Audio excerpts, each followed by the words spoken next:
Welcome to NARAL's The Morning After. Each week, our podcast brings you the latest on reproductive health care, progressive politics, and the fight to keep abortion safe and legal. You can listen to the show on Apple Podcasts, Spotify, Stitcher, Podbean, YouTube, and on our website at prochoiceohio.org. The program also airs each Friday morning at 9 on WGRN 94.1 in Columbus, Ohio. Follow us on Facebook, Twitter, and Instagram at ProChoiceOH. NARAL's The Morning After is a production of NARAL Pro-Choice Ohio. Enjoy the show! Hey everybody, Ariana, just waiting a second we're about to go live with Kelley, who's doing our Summer of Repro takeover this week. Well, while we're waiting for Instagram to like Kelley and get her in case everybody hasn't seen already, Supreme Court is not nice to us today. Trump versus Pennsylvania case did not go the way we wanted it to. The decision was to make it basically an extension of the Hobby Lobby case from a while back. And so now your employer, or if you get your insurance through your university, can deny you from getting access to birth control, which goes against the ACA's setting that precedent to have it always be covered. So it's a big win for the Trump administration, which is not something that we wanted to give them. So yeah. Not really fun. So like I said earlier, Kelley is our state field manager, and she's doing our Repro takeover this week. She does fiber arts and skeins of yarn and dyeing of them, which is really cool. It's always good to have a more unique hobby represented. So we're just going to talk about that and why we both are involved in Repro, why we care.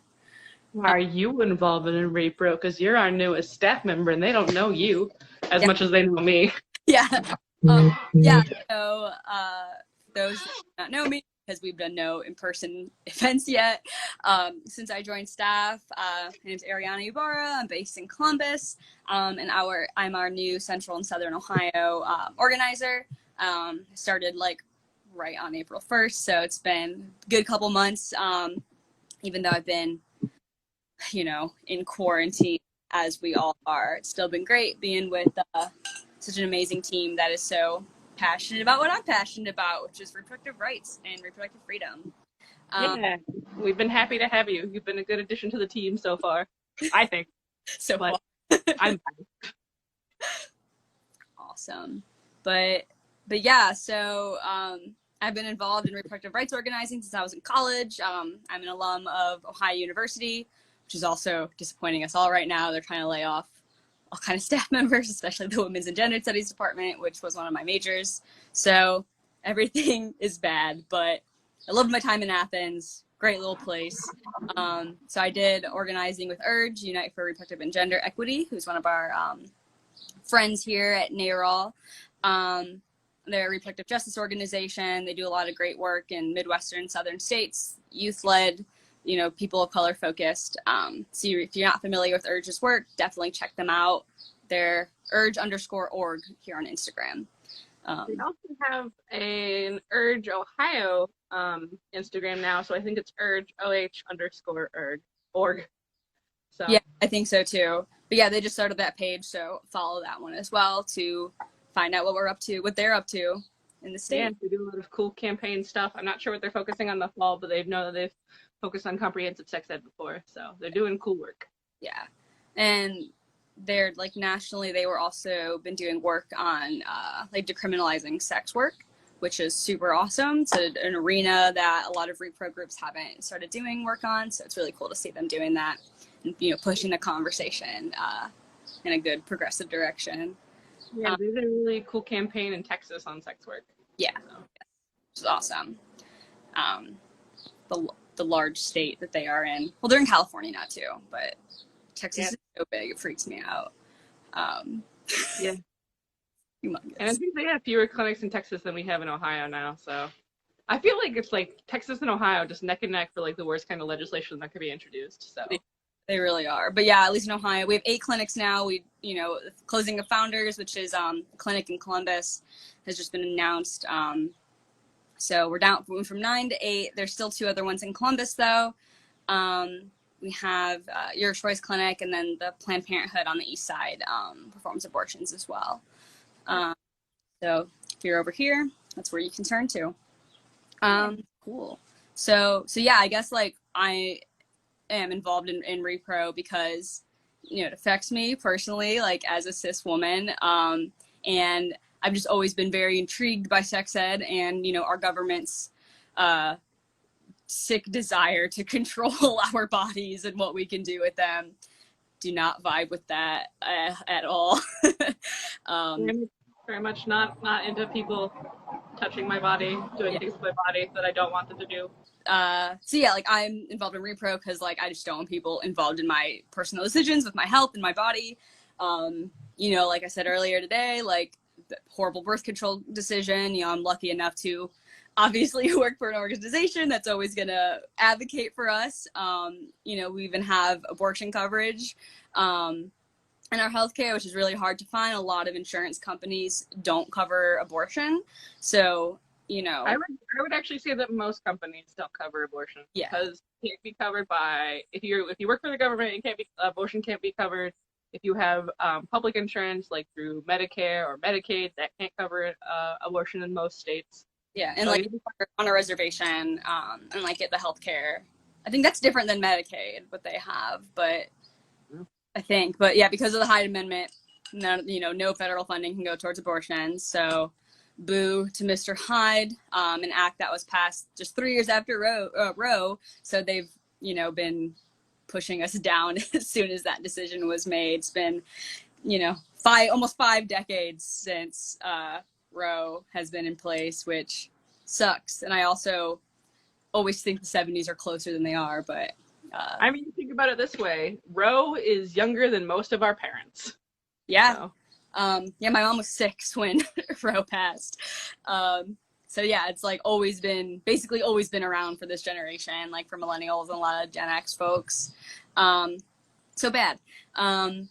So yeah, like I'm very lucky to have always had birth control coverage with all the different types of insurance I've been under, which is great. I've been on birth control like nonstop for like almost 10 years now, and I love it. In addition to using it to avoid pregnancy, I have to use it to like not bleed painfully for 10 days straight. It's a lot nicer to have a 3-day period where I always know when it's coming.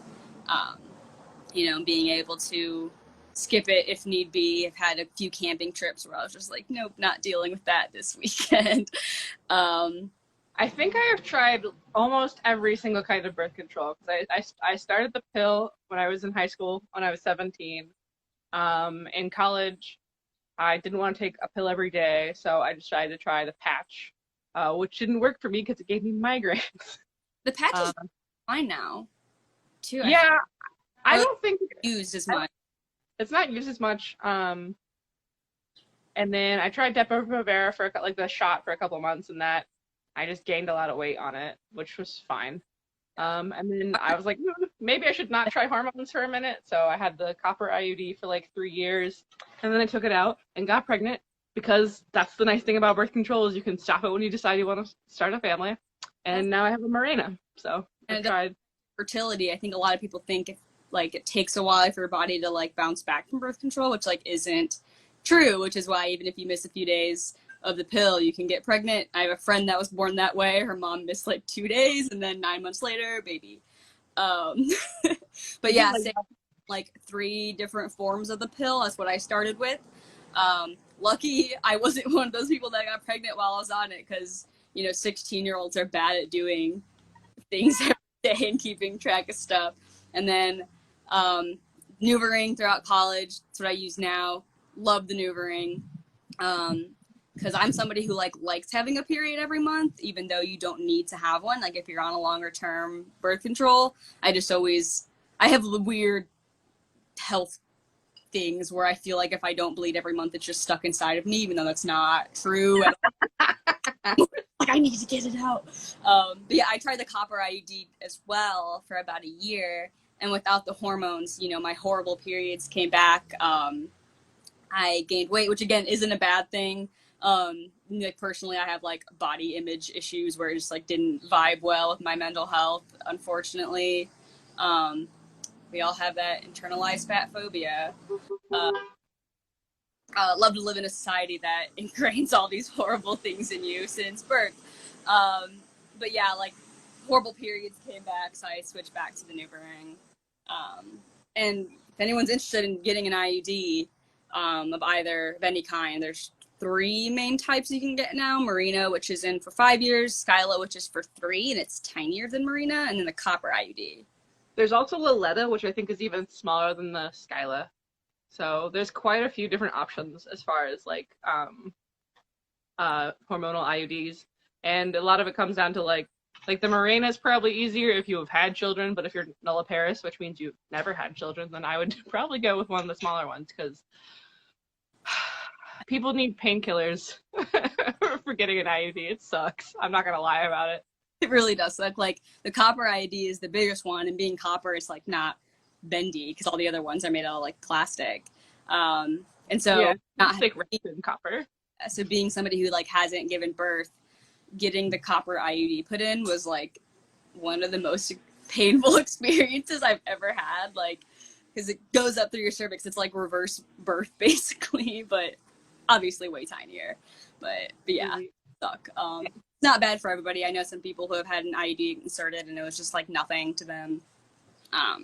I actually had to come back a week later because they couldn't fit me with it the first week, and the nurse practitioner was afraid that my uterus was either inverted or too small. So came back the next week, and it was a Friday where they did all their abortion procedures that day. So I got my IUD inserted by the abortion provider. So that was cool.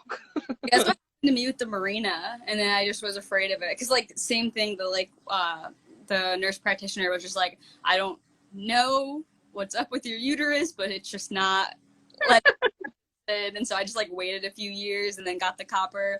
And then that nurse practitioner at Planned Parenthood in Athens, she's amazing if you're down there.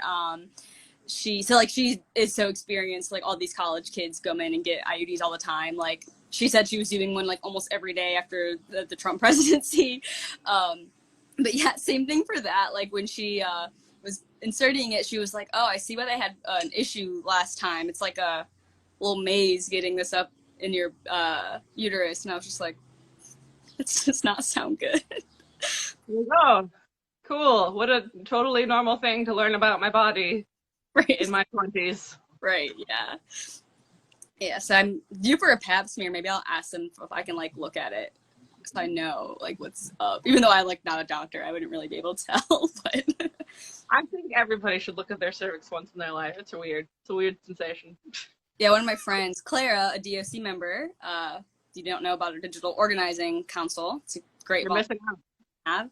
But yeah, one of our members is my old roommate, and that's what she said. She like said that like her whole relationship like with her body changed like once she looked at her cervix. I mean, after all the good news we had in June from the Supreme Court, I'm really not surprised that this was the decision that came down. I am a little surprised and disappointed that it was a 7-2 ruling, with I think Kagan joining the majority, which is kind of a bummer. So was it just like Ruth Gator Ginsburg and like Sotomayor who voted? Yeah. Yeah, that's what I figured. Yeah, which just kind of goes to show that you can't really trust the courts to uphold and protect our rights like you want them to. Yep. So, always an adventure, but that shows why so many people care about reproductive rights so much, because they're always under attack. It's never, we're never in a safe spot, really. It's never just a chill day as a reproductive rights organizer. Yeah. It's just a quiet week. You're like, what's about to happen? Yeah. Something terrible. And yeah, that's probably the case. Always terrible. So.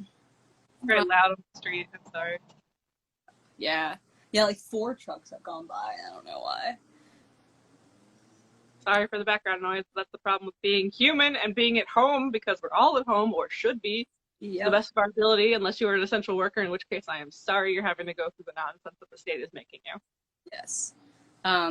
Hopefully, and Columbus has the mandate now to wear masks, so hopefully the whole state will follow suit, so our, service workers are protected.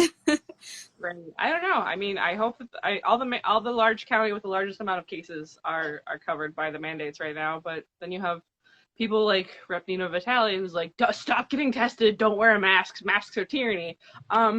I don't know if our watchers are familiar with Representative Vitale. He is a goblin. He's just an absolute monster. He's one of the perennial sponsors of the 6-week ban, so we are familiar with his nonsense, and it's really not a surprise at all. I wouldn't even be surprised if he was like a QAnon supporter or some kind of nonsense like that. And he was like very vocally like shitty like towards the like Black Dem caucus recently. Yeah, he's like, haha, I'm darker than most. Shut up, Nino. Yeah, like Sicilians, calm down. So, yeah, it's really disappointing to see how many of our elected representatives are just like, I don't even know, putting Ohioans at risk. That's really the best way you can put it. Yep. That's why we have to build systems to keep each other safe when the government fails to. So, perfect time to plug our abortion fund. If you can, donate to Women Have Options. Preterm also has their own abortion fund. And there's also there's one in Toledo, the Agnes Reynolds Jackson Aggie Fund, the Aggie Fund. Aggie Fund. So wherever you're at in the state, there are ways to contribute to abortion funds and make sure people get the health care they need.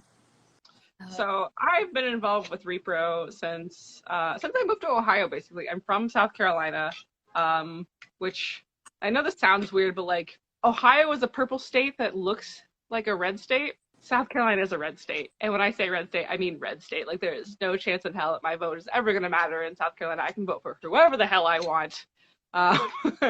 And then Ohio, I came and I actually went to a lobby day with Center for Inquiry, Northeast Ohio hosted it at the Statehouse. And I basically got a crash course in Ohio politics. And I was like, yo, this is bad.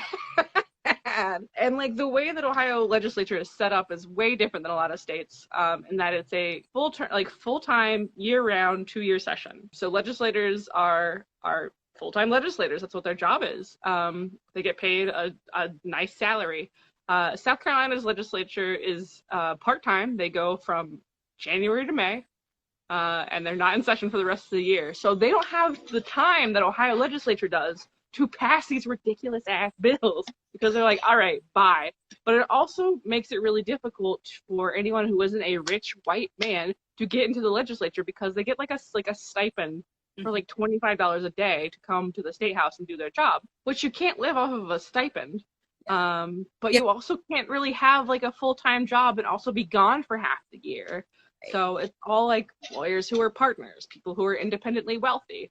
The South Carolina legislature is a mess. And I'm sure people who are joining us are like, why is Ohio talking about is the South Carolina legislature? Hi, I'm from South Carolina, talking about my home state and how the legislatures are different. Every single state legislature looks totally different, which means it's a nightmare to try and move and understand your state legislature.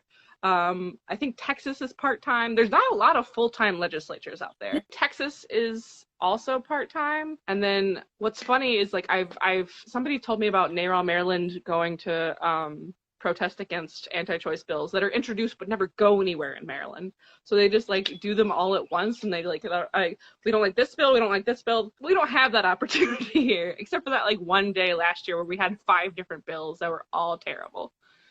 Yeah, and these states all get help with these bills too. Like there's like a national organization that just like writes anti-abortion, like restrictive reproductive rights bills, and then each state is like, ooh, that's cool, I'm gonna like change it so it's not like plagiarized, but it's still like it's right. And that's probably why you see so many terrible anti-choice legislation come out of Ohio, is because it has the potential to pass because of the length of our legislature.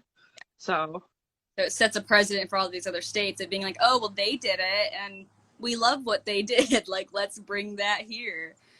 Right. I mean, this playbook isn't new. Like, a lot of these anti-choice bills have been around one way or another since the 1970s. Yeah, exactly. So. Like, for a lot of people my age, like, I'm 24, it's always kind of seemed, especially if you're not really tuned in, like, and I think like the ACA thing passed, like when people my age were going to start getting on birth control. So we've just always been able to get it. And that's another thing is like every birth control is not one size fits all. So if you're not like, maybe you want to invest a lot of money into getting an IUD because your insurance doesn't cover it.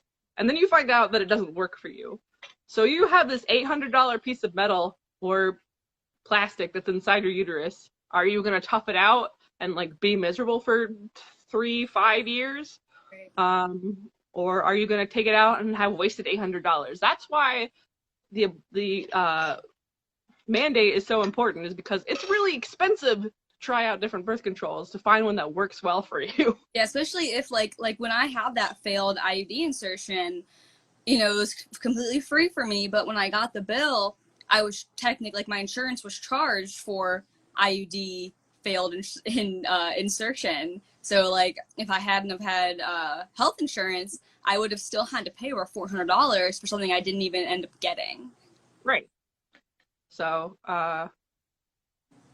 glad the United States Supreme Court is like, yeah, no, that's fine. If your employer objects to you morally receiving birth control, and they don't have to cover it. Yeah, my conspiracy theory is like a lot of these legislators actually don't care about abortion or birth control. Like, they're paying for their mistresses ones and stuff, and like they want to control our bodies, like to maintain that patriarchal idea of like a stay-at-home mother and like the breadwinning father, and like to breed a new generation of workers.